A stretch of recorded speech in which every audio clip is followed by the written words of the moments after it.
حضور غوث پاک کو اللہ نے بڑا اعزاز دیا، بڑی کرامات دی۔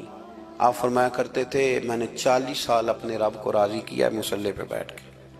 تو میرے مالک نے پھر پوچھا ہے کہ عبدالقادر کچھ مانگ لے، کوئی بات کر لے، تو سیدنا غوث اعظم رضی اللہ تعالیٰ عنہ فرماتے ہیں کہ میں نے پھر اپنے رب کریم کی بارگاہ میں عرض کیا، مالک جو قیامت تک مجھ سے محبت کرے فضل کرنا، اسے بغیر توبہ کے موت نہ دینا۔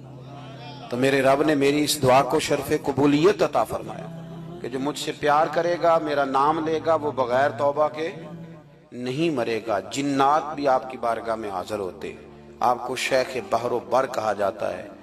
جب آپ نے منبر پر بیٹھ کر یہ اعلان فرمایا نا کہ میرا یہ قدم ہر ولی کی گردن پر ہے، تو خراسان کے جنگلوں میں معین الملت والدین عطائے رسول ہند الولی خواجہ معین الدین اجمیری موجود تھے۔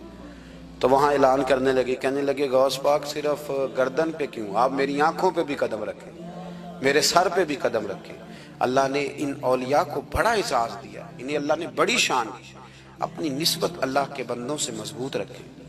ضروری نہیں کہ آپ کسی جگہ مرید ہی ہوں گے تو آپ کی نسبت مضبوط ہوگی۔ آپ خواجہ معین الدین سے پیار کریں، آپ حضرت بہاؤالحق نقشبند بخاری سے پیار کریں، داتا علی اجویری سے پیار کریں، آپ غوث پاک جیلانی سے، آپ اللہ کے نیک بندوں سے محبت کریں، ان کا تذکرہ سنیں۔ اب تو پوری مہم چلی ہوئی ہے اللہ کے بندوں کے خلاف۔ لوگوں نے ایسا وار چلایا کہ بس جی کچھ بھی نہیں جی، آپ چھوڑیں، آپ ڈائریکٹ کتاب و سنت کو پڑھیں، کوئی بھی نہیں جی، کوئی ولی نہیں۔ تو پھر وہ جو اتنی آیتیں، وہ حدیثیں، وہ سارا کچھ، اس کا مطلب ہے امت میں ولی ہوتے ہی نہیں۔ تو الا ان اولیاء اللہ لا خوف علیہم ولا هم یحزنون کا کیا معنی ہے؟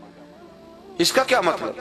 آپ نے تو ملیا میٹ کر دیا، سارا پوری مہم چلی۔ اللہ کے بندوں سے پیار کریں، اور میرے نبی پاک صلی اللہ علیہ وسلم نے فرمایا جو جس سے پیار کرے گا قیامت کے دن اسی کے ساتھ اٹھایا جائے گا۔ اور حضرت ابو ذر غفاری نے عرض کیا تھا یا رسول اللہ اگر وہ ان جیسے عمل نہ بھی کرے تو فرمایا اللہ بڑا کریم ہے، ایمان کی سلامتی سے جائے اللہ ان کے ساتھ ہی کھڑا فرما دے گا۔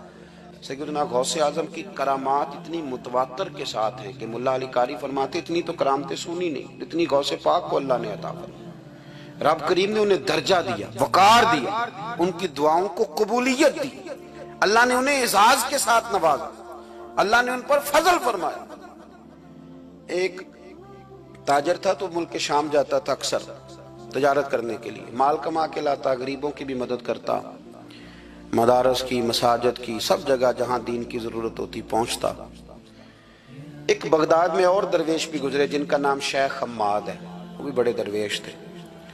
وہ تاجر شیخ حماد کے پاس گیا، کہنے لگا میرے لیے دعا کر دے، میں جا رہا ہوں سفر کے لیے۔ تو انہوں نے کہا میں صبح بتاؤں گا۔ استخارہ کیا، صبح کہنے لگے نہ جانا، تیرا مال بھی لٹ جائے گا اور تو قتل بھی ہو جائے گا۔ وہ بڑا پریشان ہوا، حضور غوث پاک کے پاس گیا، کہنے لگا حضور وہاں بھی میں نے کہلا بھیج دیا ہے، سامان میرا پڑا ہے، جاؤں گا نہیں، پیمنٹ نہیں کروں گا، ملے گا نہیں تو خسارہ ہو جائے گا، مہربانی فرمائے۔ غوث پاک نے مراقبہ کیا، فرمایا تو جا اللہ خیر کرے گا، تو جا اللہ خیر کرے گا۔ مرید کا عمل کے یقین، پیر کا عمل کے یقین، چلے آپ فیصلہ کر لیں تو میں آگے بڑھتا ہوں۔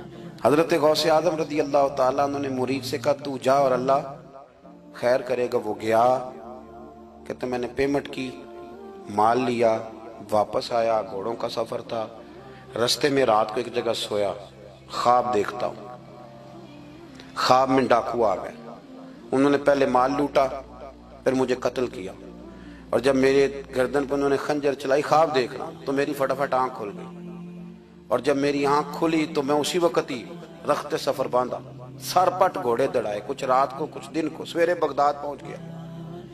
کہتے خیال تھا کہ پہلے غوث پاک کے پاس جاؤں گا لیکن پہلے شیخ حماد سے ملاقات ہو گئی، میرا چہرہ دیکھا، پریشان تو دیکھ کے مسکرائے، فرمانے لگے بھی تیرا پیر بڑا شاندار ہے، تیرا پیر بڑا شاندار ہے۔ وہ کام جو حقیقت میں ہونا تھا نا، حقیقت میں انہوں نے دعا کی ہے تو رب کریم نے اسے خواب بنا دیا ہے، ان کی دعا کی برکت سے اللہ نے اسے۔ اب میں بات مضبوط کرنا چاہتا ہوں تو میں ایک حدیث پاک بھی پڑھ دوں۔ لوگ کہیں گے جی مرنے والا بھی بڑھ جاتا ہے، عمر بھی بڑھ جاتی ہے، مشکات کی حدیث ہے، ترمذی میں بھی موجود ہے۔ نبی پاک صلی اللہ علیہ وسلم نے فرمایا اگر تم چاہتے ہو رزق بھی بڑھ جائے، عمر بھی لمبی ہو جائے،